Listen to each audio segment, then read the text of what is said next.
warahmatullahi wabarakatuh.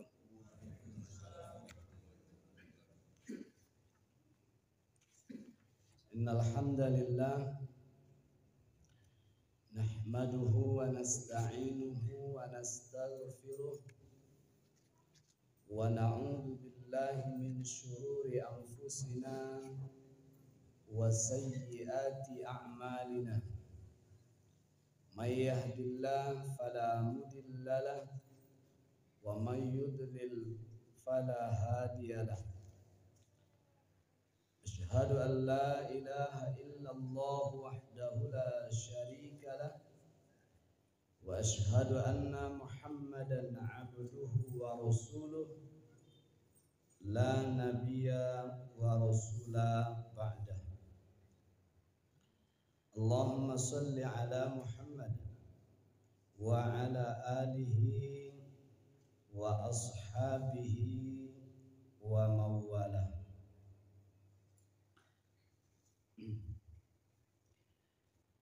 Qala Allah Ta'ala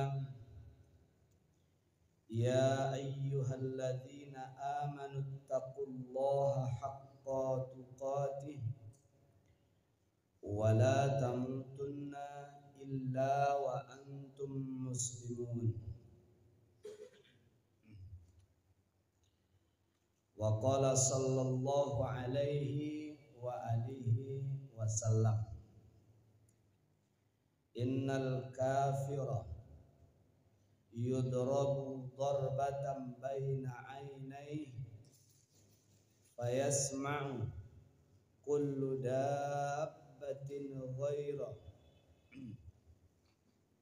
thaqalaini fanal'anuhu kullu dabbatin sami'at sawtahu fadzalika qaulullah ta'ala ulaika yal'anuhumullah wa yal'anuhumul la'inun.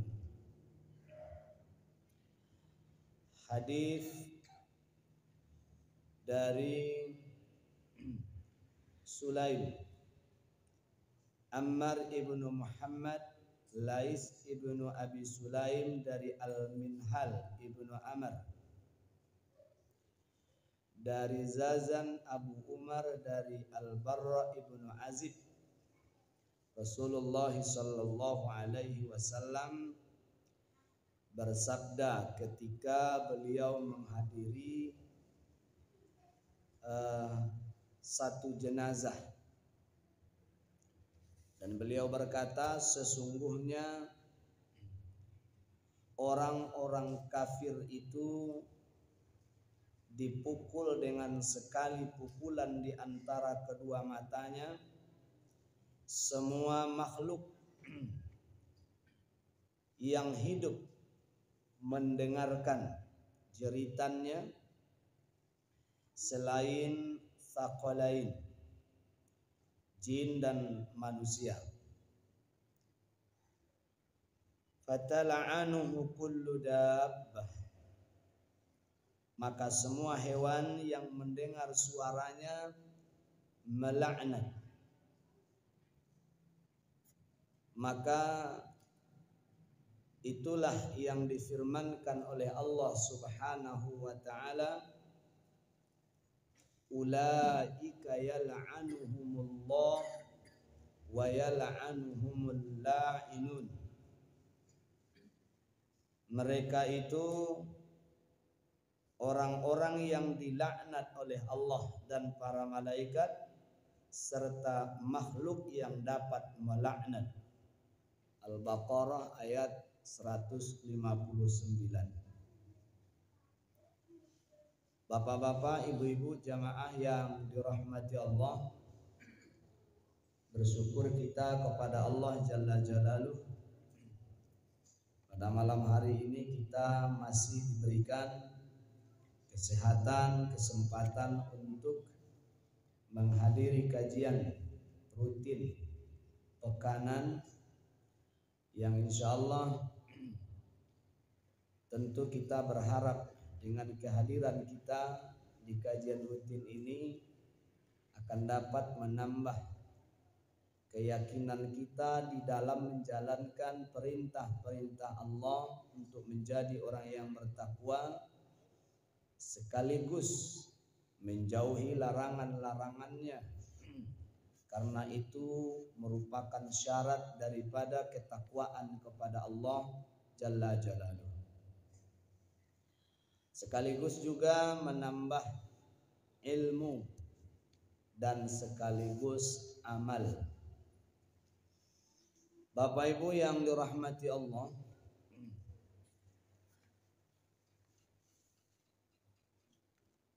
ada kenikmatan sesungguhnya yang oleh Allah Subhanahu wa taala berikan kepada orang-orang yang diuji dengan musibah. Jadi tidak semua musibah itu merupakan laknat dari Allah Subhanahu wa taala kepada hamba-hambanya. Justru bagi orang-orang yang beriman, musibah itu akan menjadi sebuah kenikmatan. Di dalam musibah ada nikmat. Itu bahasa lain yang sederhana yang bisa kita fahami tentang setiap musibah yang ditimpakan kepada manusia. Walaupun musibah itu sendiri atau sesuatu yang ditimpakan oleh Allah Subhanahu wa taala kepada seseorang yang membuat hatinya risau atau juga membuat hatinya sedih, sakit, tertekan, bahkan menderita. Kan itu yang disebut dengan musibah. Jadi setiap hal yang membuat kita merasa sedih, setiap hal yang membuat kita merasa risau, setiap sesuatu yang membuat kita merasa sakit atau merasa tertekan atau bahkan juga merasa menderita, maka itu adalah musibah. Hanya saja tergantung kepada siapa musibah ini diberikan, maka berbeda pula makna musibah itu. Kalaulah musibah itu diberikan kepada orang-orang yang beriman, maka sesungguhnya musibah itu adalah kenikmatan.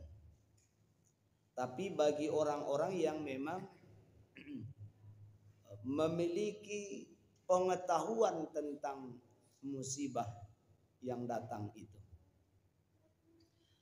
jikalau musibah itu diberikan kepada orang-orang yang kadang beriman, kadang tidak, kadang ibadah, kadang tidak, maka ini bisa jadi adalah teguran. Jadi Allah memberikan teguran dengan harapan bahwa orang yang ditegur itu, kan kalau kita melihat ada anak melakukan kesalahan, kan tidak selamanya anak itu salah kan. Ketika dia berbuat baik kita sanjung dia, tapi ketika dia berbuat salah kita tegur dia, kadang-kadang kita hukum dia. Nah, ketika itu dilakukan oleh orang tua kepada anak, itu kan bukan berarti orang tua ini benci kepada anak itu, tetapi justru itulah bentuk kasih sayang. Sudah jelas anak kita berada di keadaan yang salah, yang bisa jadi kesalahan itu berakibat fatal buat dirinya di masa yang akan datang. Sebagai bentuk kasih sayang kita, maka anak ini kemudian kita nasihati, kita ingatkan, itu namanya teguran. Atau bahkan mungkin kita hukum supaya anak ini benar-benar mendapatkan peringatan. Ini bentuk kasih sayang. Justru apabila kita biarkan saja, ini menunjukkan pembiaran, dan ini akibatnya akan sangat luar biasa nanti kepada perilaku anak tersebut. Dan hal-hal semacam inilah yang akan berbuntut panjang di hari akhir nanti. Karena orang tua membiarkan anaknya berbuat kesalahan tanpa ada teguran sama sekali, apalagi hukuman, sehingga membuat anak itu terbiasa melakukan kesalahan. Dan hal ini nanti akan dituntut di hadapan Allah Subhanahu wa ta'ala. Ada anak yang menuntut orang tuanya karena faktor kelalaian orang tua tersebut di dalam membiarkan kesalahan yang dilakukan oleh anak. Ini yang Allah ingatkan di dalam Al-Quran. Ya ayyuhalladzina amanu inna min azwajikum wa auladikum aduwwal lakum. Wahai orang-orang yang beriman, sesungguhnya istri-istrimu, anak-anakmu kelak akan menjadi musuh bagimu. Jadi ada saatnya mereka itu menjadi musuh bagi kita. Kapan itu orang tua menjadi musuh bagi anak, atau istri menjadi musuh bagi suaminya? Al-Quran surah At-Taghabun, Allah Subhanahu wa ta'ala berfirman, wahai orang-orang yang beriman, sesungguhnya anak-anakmu itu, istri-istrimu itu, kemudian anak-anakmu itu akan menjadi musuh bagimu. Al-Quran surah At-Taghabun. Ketika anak itu dan istri itu menjadi musuh, padahal kita kan selama hidup di dunia ini tidak ada seorang istri ataupun anak oleh suami ataupun orang tua yang nampaknya bisa membiarkan anak-anaknya atau istrinya atau pasangan hidupnya menderita. Tidak ada. Oleh karena itu pula lah kadang ketika mereka melakukan kesalahan sebagai bentuk kasih sayang suami kepada istri, kemudian ia membiarkan. Padahal ini kasih sayang yang keliru. Pembiaran inilah sebuah bentuk kekeliruan. Kalau misalnya anak tadi melakukan sebuah kesalahan, kemudian si orang tua membiarkan saja, dia tidak melakukan teguran terhadap anak itu, dia tidak memberikan peringatan terhadap anak tersebut, apalagi menghukumnya. Kenapa? Kenapa orang tua tidak lakukan itu kepada anak? Padahal dia tahu nih anaknya salah. Bukannya ditegur, apalagi dihukum, malah dibela, didukung. Itu tidak hanya sekedar dibiarkan, malah didukung kesalahan anak tersebut. Inilah yang oleh Allah Subhanahu wa ta'ala katakan di dalam ayat yang lain, surah yang lain, surah Al-Munafiqun ayat 9. Allah Ta'ala berfirman, ya ayyuhalladzina amanu la tulhikum amwalukum wala auladukum an dzikrillah wa man yaf'al dzalika faulaika humul khasirun. Wahai orang-orang yang beriman, Allah memanggilnya, mengingatkan kita dengan panggilan kasih sayang. Tidak Allah lakukan panggilan seperti itu kepada yang lain. Ya ayyuhalladzina amanu, wahai orang-orang yang beriman, janganlah harta-hartamu, kemudian anak-anakmu membuat kamu lalai dari mengingat Allah. Barang siapa yang lalai dari mengingat Allah gara-gara urusan harta dan anak itu, maka kelak mereka akan menjadi orang yang merugi. Kapan tuh ruginya? Kadang-kadang di dunia sudah nampak ruginya. Di dunia saja sudah nampak ruginya. Kapan orang tua itu dianggap merugi di dunia? Ketika biasa melalaikan, ketika biasa membiarkan kesalahan si anak. Contoh begini.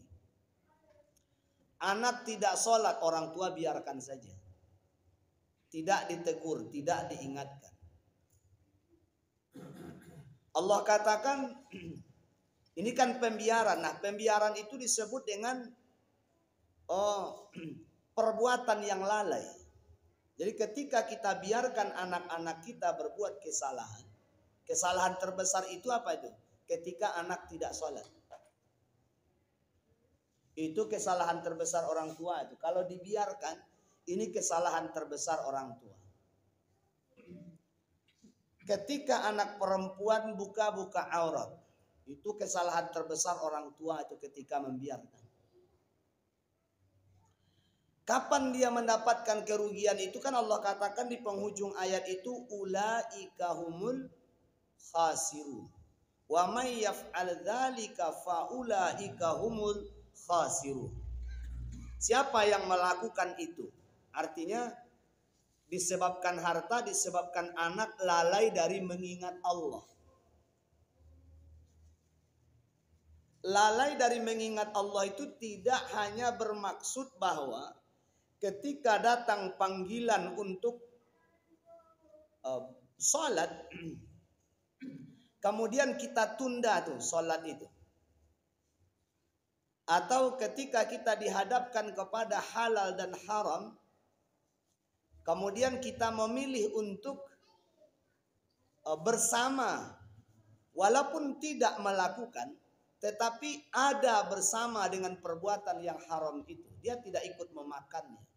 Dia tidak ikut meminumnya. Tapi dia ada di situ. Berarti ketika itu dia tidak mengingat Allah. Jadi orang ini berarti tidak takut dengan ancaman-ancaman Allah.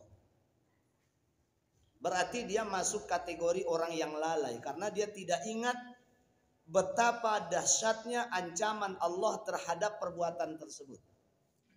Ada orang mabuk-mabukan, ada orang minum-minuman, makan yang haram, atau melakukan perbuatan yang haram. Dia tidak ikut melakukan, tapi dia ada di situ. Dia nimbrung dengan kelompok itu. Walaupun dia tidak mabuk, dia tidak minum minuman khamar itu, tapi dia ada di situ. Dia tidak makan barang curian itu, tapi dia tahu kalau itu curian. Kemudian ia menyaksikan bahwa barang itu adalah bukan barang yang halal. Dan dia ikut serta di dalamnya walaupun tidak ikut menikmati hasilnya. Ketika itu orang ini disebut lalai. Sama hal ketika kalau masuk waktu sholat, kemudian kita sholat, tapi ada anak keturunan kita yang tidak sholat, yang kita biarkan, kita juga termasuk orang yang lalai. Masuk dalam ancaman itu. Ulaika humul khasir. Mereka itu termasuk orang yang rugi. Ada anak keluar rumah bagi anak perempuan yang sudah dewasa. Anak perempuan yang dikategorikan dewasa itu kan di atas 9 tahun. Sudah datang bulan. Sebelum dia menikah itu tanggung jawab pakaiannya, tanggung jawab auratnya, tanggung jawab ayahnya. Setelah ayahnya, ibunya. Kemudian saudara laki-lakinya. Kalau dia nanti telah berkeluarga, bersuami, maka tanggung jawab itu pindah kepada suaminya. Setelah itu kepada anak laki-lakinya. Jadi kalau ada seorang wanita yang berkeliaran di luar rumah dengan mengumbar auratnya, ayahnya diam, ibunya diam. Ketika dia belum menikah. Setelah menikah, suaminya diam. Setelah dia punya anak, anaknya diam. Faulaika humul khasirun. Mereka itu seluruhnya masuk orang-orang yang rugi. Di mana letak kerugiannya? Di dunia sudah dinampakkan kerugian itu. Di dunia sudah Allah nampakkan kerugian. Yang pertama apa itu? Allah cabut kasih sayang si anak itu kepada orang tuanya. Itu makanya banyak orang tua yang di masa tuanya diabaikan oleh anak-anak. Karena apa? Karena anak ini abai kepada Allah ketika dia sayang-sayangnya kepada anak itu. Kan kita banyak yang abai kepada perintah Allah itu kan karena faktor kasih sayang. Kenapa suami tidak tegur istri yang berbuat salah? Alasannya apa? Kan karena sayang. Yo baanya awak sayang. Kan bahasa itu sering keluar. Seorang laki-laki datang kepada Nabi Shallallahu Alaihi Wasallam dan dia berkata, ya Rasul,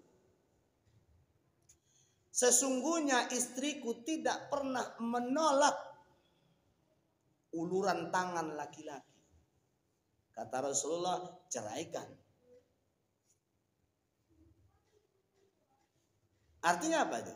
Kalau kau tidak bisa jaga, ya sudah ceraikan. Sebab kau nanti akan dituntut oleh Allah tanggung jawab pembiaran. Tanggung jawab pembiaran itu yang akan dituntut itu nanti. Kerugiannya di situ. Jadi rupanya si perempuan ini terlalu akrab dengan laki-laki. Istrinya ini terlalu akrab dengan laki-laki. Jadi kalau ketemu dengan laki-laki itu biasa tuh salam-salaman. Walaupun tidak sampai cipika-cipiki, tapi yo akrab lah, hangat itu jabatan tangannya itu. Padahal jelas ya Rasulullah SAW mengatakan lebih baik besi dari neraka itu ditusukkan ke ubun-ubun manusia itu ketimbang seorang laki-laki bersentuh dengan seorang perempuan yang bukan mahram. Lebih rancak dipaku kepala kok kini lekwa. Kalau kira-kira kalau dipaku kepala kok sakit benda.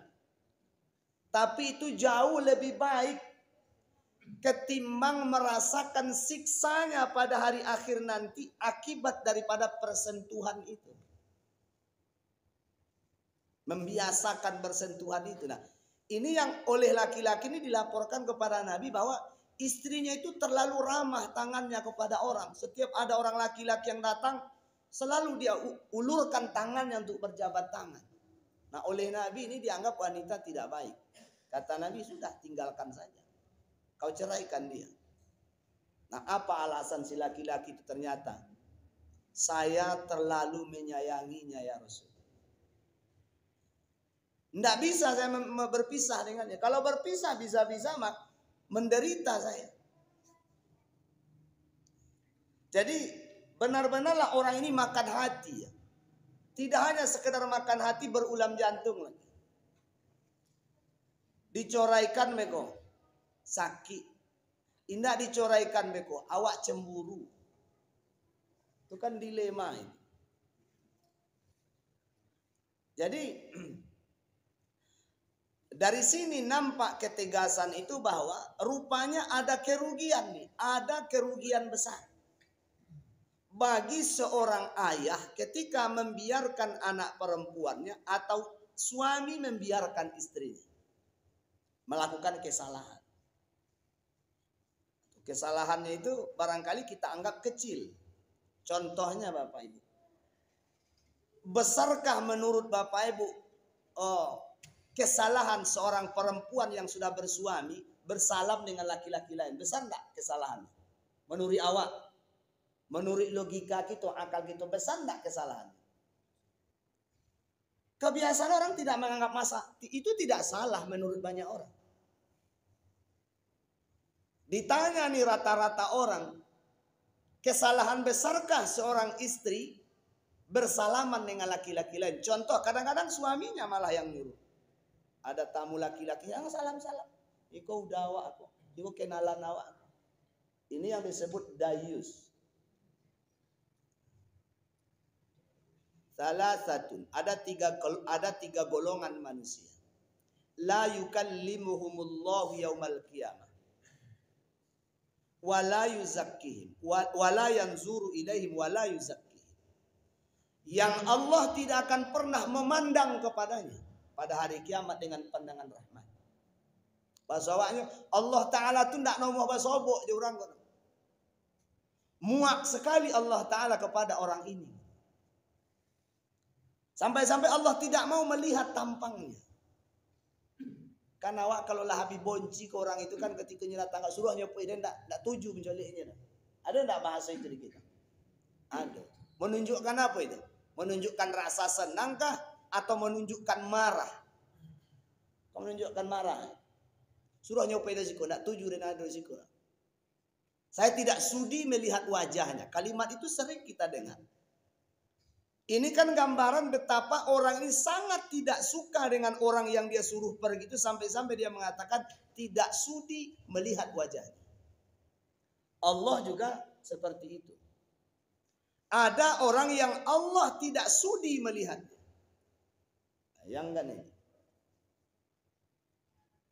Wala yuzakkihim, dan Allah tidak akan membersihkan dosa-dosanya. Jangankan dosanya, melihat rupanya saja Allah tidak sudi. Siapa itu? Yang tiga golongan itu. Yang pertama, orang yang melakukan dosa syirik. Kemudian yang kedua, mendurhakai orang tua. Dan yang ketiga, dayus. Apa itu dayus? Seorang laki-laki atau seorang suami yang tidak memiliki sifat cemburu terhadap istrinya. Dan dikatakan oleh ulama bahwa tidak hanya suami yang tidak cemburu kepada istrinya yang disebut dayus, tetapi ayah, saudara laki-laki, anak laki-laki yang tidak cemburu kepada ibunya, kepada anak perempuannya, kepada saudara perempuannya ketika mereka beramah tamah tanpa batas dengan laki-laki. Jadi ruginya kita di situ Bapak Ibu. Ada ancaman dari Allah Subhanahu wa taala. Padahal kita anggap masalah itu sepele sekali, kecil sekali. Bahkan ada orang yang berkata, pululah salahnya bersalaman. Itu kan menunjukkan keramahan. Padahal Al-Quran melarang, Allah Ta'ala melarang, hadis melarang. Tapi kita anggap itu hal yang biasa. Kalau ada suami yang menegur, itu bukanlah tanda dia tidak menyukaimu. Kalau ada orang tua yang menegur, bukan berarti orang tua tidak sayang kepadamu. Kalau ada adik saudara laki-laki yang menegur saudara perempuannya, bukan berarti dia tidak hormat, tidak santun kepada saudari perempuannya itu. Tapi ini adalah bentuk kasih sayang. Sebab apa? Sebab dia takut kalau dia dirugikan. Di mana letak dia dirugikan itu? Di mana letaknya dirugikan? Saudara perempuannya enak-enakan, bersenang-senang. Anak perempuannya enak-enakan, bersenang-senang. Istrinya enak-enakan, bersenang-senang. Dia yang dapat siksaan pertama kali itu ruginya.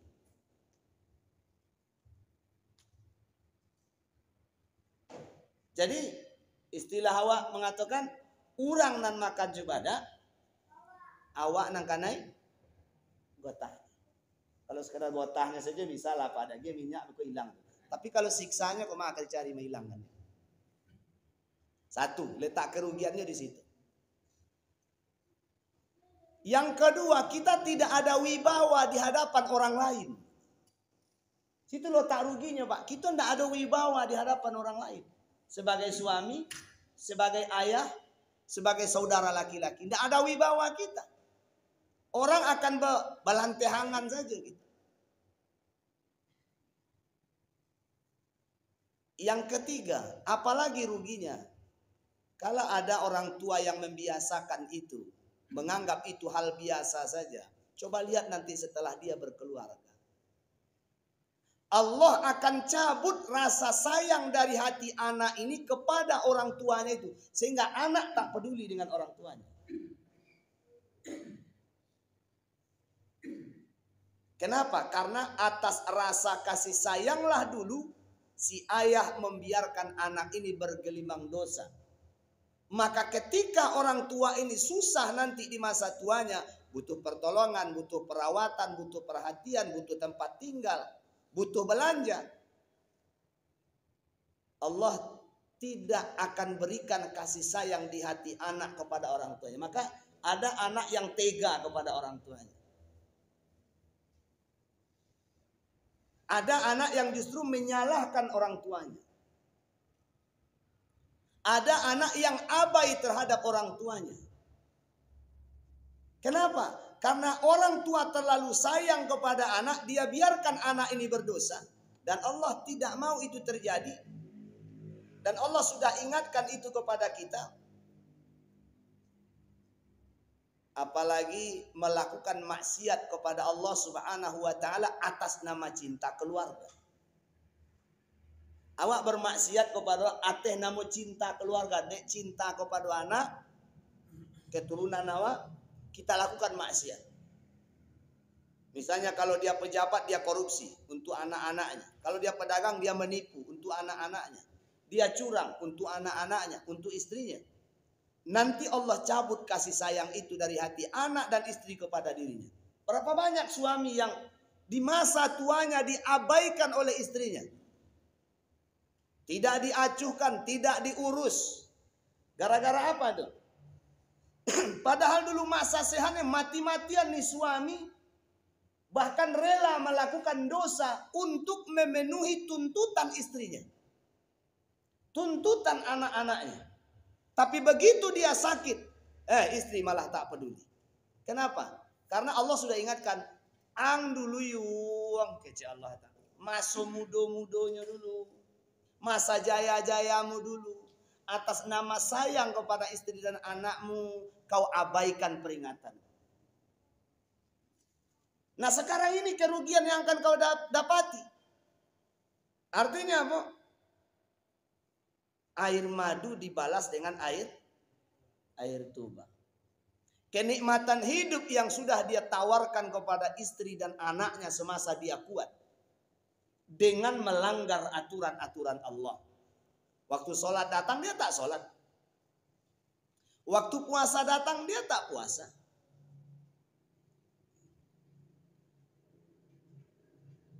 Alasannya semua untuk keluarga. Kan demi keluarga tuh orang banting tulang, peras keringat tuh, bahkan sampai jungkir balik berusaha itu kan untuk keluarga kan. Atas nama keluarga sadonyo tuh ndak ada ninda. Selalu atas nama keluarga. Seorang ayah melakukan perbuatan riba misalnya, tak sepantasnya dia lakukan itu, tapi dia lakukan itu untuk apa tuh? Atas nama keluarga. Kalau untuk dirinya sudah dikerojokannya enggak itu? Enggak. Dan cukup ya, makan olah, minum olah, belanja cukup. Kalau untuk dirinya sendiri suami tidak akan melakukan dosa. Kalau untuk dirinya sendiri ayah tidak akan melakukan dosa. Kalau untuk dirinya sendiri suami tidak akan melakukan kesalahan. Tapi ada tuntutan banyak kepala di belakangnya. Istri, anak, cucu. Sehingga perintah-perintah dan larangan-larangan Allah itu ditabrak seluruhnya. Kerugiannya di mana? Setelah dia lemah nanti kasih sayang istri ini dicabut. Nyo kalau ketika awak berbuat maksiat, melanggar aturan Allah, malah didorong oleh pasangan kita, oleh anak-anak kita, itu pertanda mereka sedikit pun tidak punya kasih sayang kepada kita.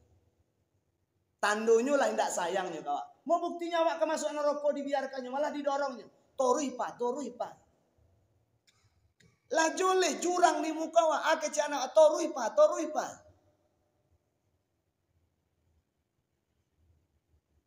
Tapi kalau ada anak yang berkata kepada orang tuanya, ya sudah azan, ya sudah subuh ya, ya sudah maghrib ya, wah itu baru.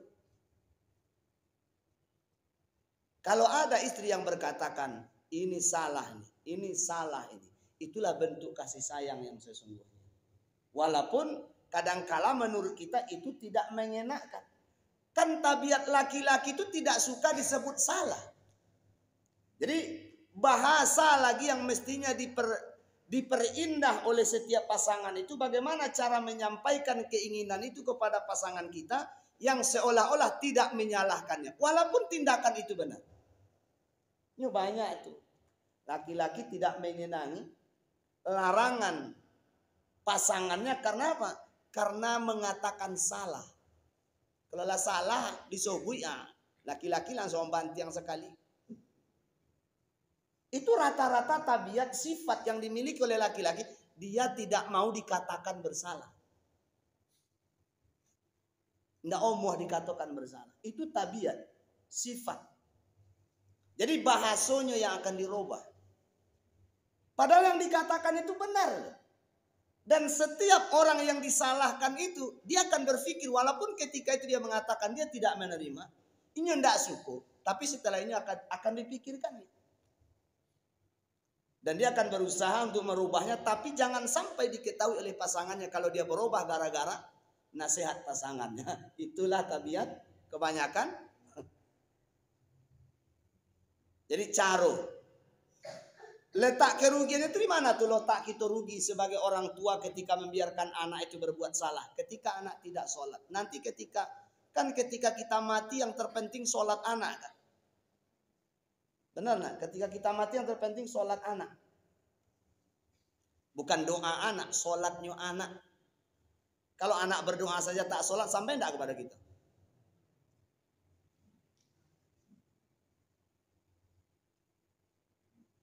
Jadi kan doa itu adalah sholat. Jadi ada anak misalnya ngirim sedekah untuk orang atas nama orang tua, tapi anak ini tidak pernah sholat. Kan banyak tuh kejadian tuh, ini infak untuk orang tua saya, ini sedekah atas nama orang tua saya, tapi dia tidak pernah sholat. Jadi satu ketika saya mendengarkan mendengarkan ceramah lah dari salah seorang yang dianggap tokoh di Indonesia ini. Ceramahnya itu banyak sekali diikuti oleh jamaah, oleh kaum muslimin. Tapi sayangnya pemikiran orang ini orientalis. Apa katanya? Orang Islam sejahat apapun dia, kalau kemudian ia mati, tapi dia Islam nih, dia akan masuk surga. Orang kafir sebaik apapun dia, kalau dia mati, dia akan masuk neraka. Menurut kamu Al-Quran itu adil atau tidak? Itu pertanyaan yang dia munculkan. Kira-kira kalau itu dipahami oleh orang awam, apa yang akan terjadi? Iya pula ya. Masa sekejam itu Islam itu?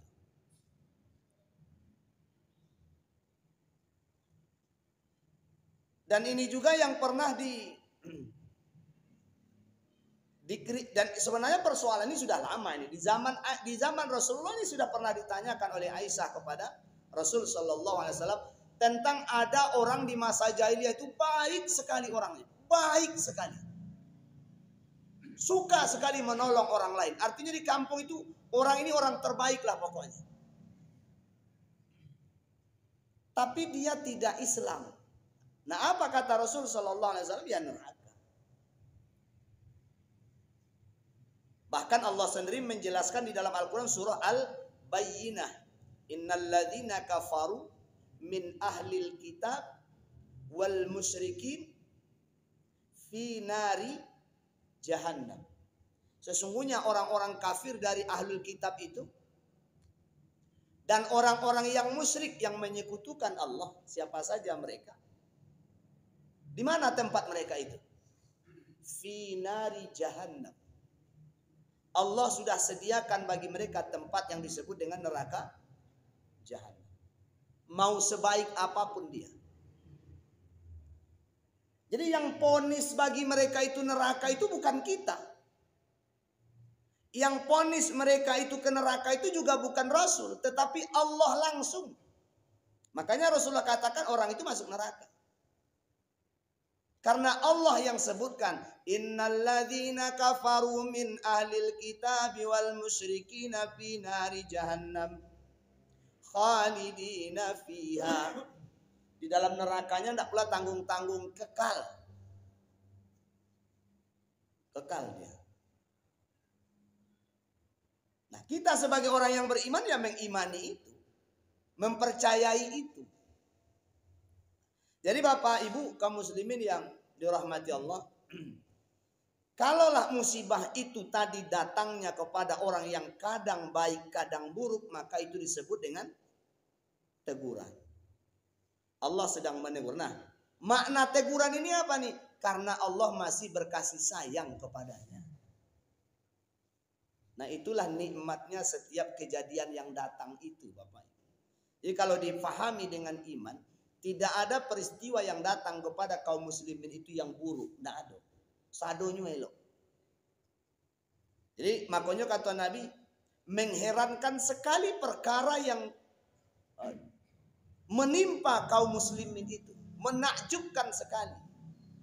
Karena tidak ada yang datang kepadanya kecuali seluruhnya bernilai kebaikan. Bahkan sebuah duri yang menusuknya itu bisa menggugurkan dosa-dosanya. Jadi tidak ada buruknya musibah itu bagi orang yang beriman. Semuanya bagi orang yang beriman itu adalah baik.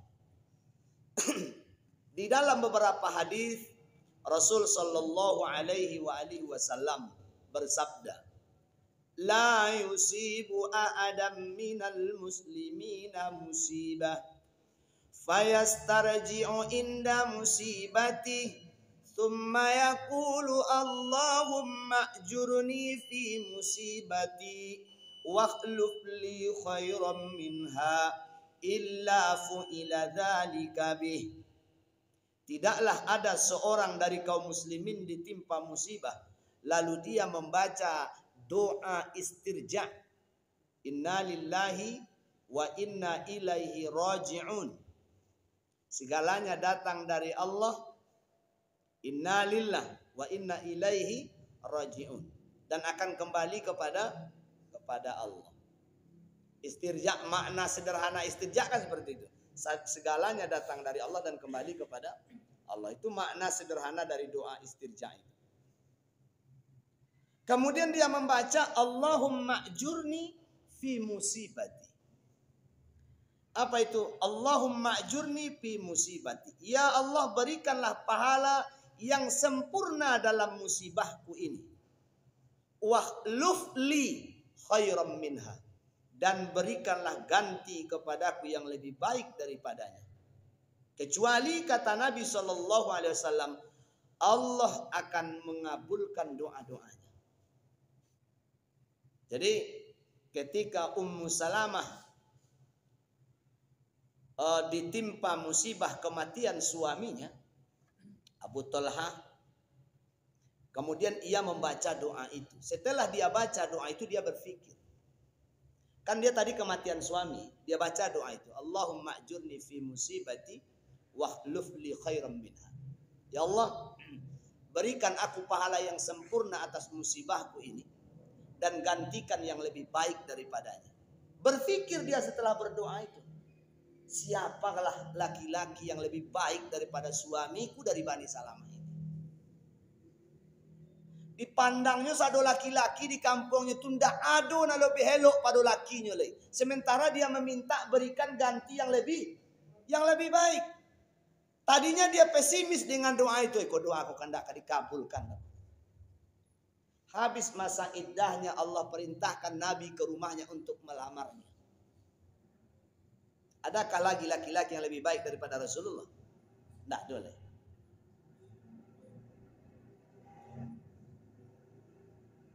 Dan ini tidak hanya berlaku bagi, dan ingat, musibah itu kan tidak hanya kematian ya. Tidak hanya kematian. Kehilangan juga tuh musibah. Kesakitan juga musibah. Pokoknya segala yang merisaukan kita. Segala yang membuat kita gelisah. Yang membuat kita sakit. Yang membuat kita sedih. Itu adalah musibah. Maka ucapkanlah doa itu. Allahumma ajurni fi musibati wahluf li khairan minha. Ya Allah, berikanlah pahala sempurna atas musibahku ini. Dan gantikan yang lebih baik. Kalau tertusuk duri, apa ganti daripada tertusuk duri itu? Dengan hilangnya rasa sakit. Jangan sampai sakitnya berkelamaan. Ada orang yang sampai bengkak kakinya, bahkan sampai diamputasi. Asal muasalnya apa? Tertusuk duri.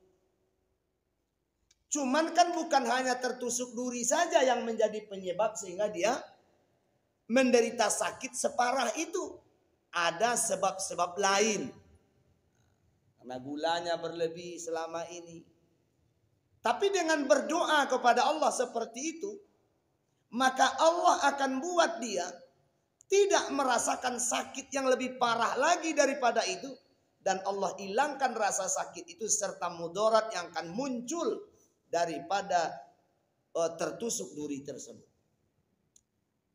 Jadi ini golongan yang kedua ketika ditimpa musibah. Ketika diberikan dia musibah, maka bisa jadi musibah itu adalah teguran. Ya, lihat-lihat orangnya. Kemudian yang ketiga, azab yang disegerakan. Azab yang disegerakan. Ini bagi orang-orang kafir. Bagi orang-orang kafir, bagi mereka ini memang azab yang disegerakan. Jadi ketika orang-orang kafir ditimpa kesedihan, ketika orang-orang kafir ditimpa rasa sakit, ketika orang-orang kafir dirisaukan pikirannya, ini adalah awal daripada siksaan yang akan Allah berikan kepadanya. Hamba Allah yang berbahagia, Bapak dan Ibu, Rasulullah sallallahu alaihi wasallam mengingatkan kepada kita semua bahwa betapa pentingnya bersegera menyadari kesalahan kita dan mengembalikan persoalan itu kepada Allah ketika kita ditimpa oleh sesuatu. Supaya apa? Supaya itu menjadi penebus dosa bagi kita. Apapun persoalan yang datang. Itulah yang disebut dengan ajaibnya atau mengherankannya sebuah segala sesuatu yang datang kepada kaum muslimin. Kematian itu termasuk bagian daripada musibah. Termasuk bagian daripada musibah. Artinya ujian. Tapi ingatlah bahwa di balik musibah kematian itu tersimpan janji Allah yang sangat luar biasa bagi orang-orang yang bisa menerima itu sebagai ujian. Ketika dia sabar. Satu riwayat dari Abdurrahman bin Arzail bahwa dari Abu Musa al-Ash'ari Rasulullah sallallahu alaihi wasallam bersabda, qala Allah, berfirman Allah subhanahu wa ta'ala. Ini berarti hadis kudusi. Ya malakal maut, ketika Allah bertanya kepada malaikat maut setelah selesai menjalankan tugasnya mencabut nyawa. Qabatta walada abdi. Kata Allah subhanahu wa ta'ala, apakah engkau telah mencabut nyawa anak daripada hambaku itu? Qabatta qurrata ainihi wa thamarata fuadihi, engkau telah mencabut buah hatinya. Artinya mencabut nyawa buah hatinya, kesayangannya. Maka malaikat itu menjawab, na'am, iya ya Allah, karena itu memang tugasku. Dan Allah bertanya bukan berarti Allah tidak tahu. Tapi Allah ingin memberitahu kita semua. Fama qal. Kata Allah, apa yang diucapkan oleh hambaku itu ketika anaknya meninggal? Ini yang orang-orang Palestina sekarang sedang praktekkan itu ya ini. Kan orang-orang Palestina itu kalau ada anaknya yang mati itu kan dia bergembira ya. Dia ridho, dia suka. Kalau menangis tuh bagian daripada kasih sayang itu. Menangis boleh, tidak dilarang menangisi si mayat. Yang dilarang meratap, nihayah, meratapi yang tak boleh. Apa bedanya menangis dengan meratap? Kalau menangis itu ya sekedar menangis, bertanda dia sayang kepada anggota keluarganya yang sekarang meninggal. Kalau meratap membaca-baca. Jadi kalau meratap itu membaca-baca. Potang ke, ya Allah, nyo potang ke cito-citonya iko, ternyata kini iko, itu namanya meratap. Qala hamidaka wastarja'a. Bagaimana kau lihat sikap hambaku itu ketika anaknya meninggal, suaminya meninggal, istrinya meninggal? Apa jawab malaikat? Hamidaka. Dia memujimu ya Allah. Alhamdulillah. Wastarja'a, dan dia beristirja. Inna lillah wa inna ilaihi rajiun. Qala, berfirman Allah Ta'ala, ubnu lahu baitan fil jannah wasammuhu baital hamid. Bangunkan baginya istana di sorga dan namakan itu rumah pujian. Nah, jadi makanya sekarang kalau kita lihat tuh video-video orang Palestina itu ketika dia memangku jenazah anaknya, apa yang dia ucap? Alhamdulillah. Alhamdulillah. Di kitoko na indak biasa orang kematian anak menyobi alhamdulillah, apalagi kematian laki. Ada enggak orang kematian suami baca alhamdulillah? Alhamdulillah. Bongi mintunya. Ya sonang bona lah hati menantu dia mati anak dan ko ya Allah. Kan begitu? Padahal memang semestinya itu ucapan pertama itu. Baru nah, dalam riwayat yang lain kata Nabi sallallahu alaihi wasallam, ternyata orang ini terlambat mengucapkan itu karena mungkin ketika itu jiwanya tergoncang. Tapi setelah dia ingat itu tetap dia ucapkan itu. Maka ketika itu juga Allah bangunkan pula baginya istana di surga. Jadi boleh walaupun terlambat. Ini gimana persoalannya ketika orang lain tak tahu. Kalau saya baca itu mungkin akan banyak orang yang marah. Ucapkan itu dengan lembut. Alhamdulillah. Baru inna lillahi wa inna ilaihi rajiun. Pahalanya besar. Jadi setiap musibah yang menimpa kita, ketika kita ucapkan alhamdulillah, maka tidak hanya kematian, Allah bangunkan baginya istana di sorga sebagai balasan dari kesabarannya itu. Hamba Allah yang berbahagia, inilah sikap terbaik bagi kita ketika menghadapi musibah itu. Dan musibah itu dilihat dari kategori ataupun keadaan orangnya. Kalau orangnya itu orang baik, maka ini baginya nikmat. Kalau orangnya ternyata kadang baik kadang buruk, maka ini baginya peringatan. Kalau ini orang kafir, maka bagi mereka azab yang disegerakan. Fa'tabiru ya ulil absar la'allakum turhamun. Subhanaka Allahumma wa bihamdik asyhadu an la ilaha illa anta astaghfiruka wa atubu ilaik. Billahi taufiq wal hidayah. Assalamualaikum warahmatullahi wabarakatuh.